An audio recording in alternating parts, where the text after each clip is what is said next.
Dežavu ballītē. Labvakar! Man ieteica ar tevi šodien parunāt, jo tu esi tāds leģendārs ballētājs Kapsēdē, tā ir? Varētu tā būt, jā. Nu, kā tevi sauc? Kāpēc tu esi tas leģendārais ballētājs? Man sauc Ringolds. Man kādreiz baigi patīk ballēties, un es te biju praktiski kā mēbeli. Praktiski kā bija kā superdeja ballītājs, vienmēr bija klāt un bez manīm nekur. Bet te visi pazīst kā tādu rītīgu ballētāju. Jā, no tiem laikiem, jā.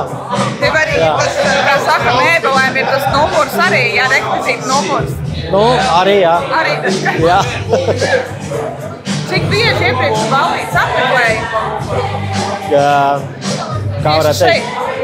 Kā bija ballīte, neviena neizlaida. Neviena nebija izlaista, visi vienmēr bija Kapsēdē, bija Verglē ballītes, uz visām vienmēr bija jābrauc, vienmēr jāatpūšās, jāballējās, un tā kā netika neviena izlaista. Un šo ballīti izvēlējies apmeklēt, jo? Atcerieties jaunību, tos laikus. Ai, cik tad mēs esam veci, ne? Bet tie bija 15 gadu atpakaļ, kad te notika tās ballītes, 15 gadu tomēr bišķi ir laiks. Bišķi ir laiks, vai ne? Jā. Vai kaut kas pamainītos? Nu, un kādas ir šodien tās sajūtas šeit? Diezgan patīkams, tā kā deja vu varētu teikt. Tieši tā kā deja vu, vai ne? Jā.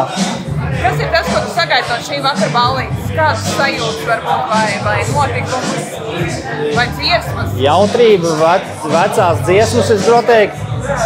Un laba kompānija, vecie paziņas, kas nav redzēti, varbūt 10 gadus vismaz, nu, viss kopā. Jā, es skatos, ka šeit ir ļoti daudz arī no Grobiņas, un droši vien no Liepājas arī kāds ir, vai ne? Tu esi tā varbūt pamanījis jau favorīti.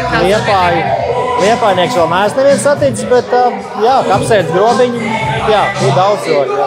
Nu, super! Es novēlu tev lieliski pavadīt šo vakaru, izvēlēties kā jaunībā. Jā, jā. Un jā, lai forši ballītes. Paldies, paldies.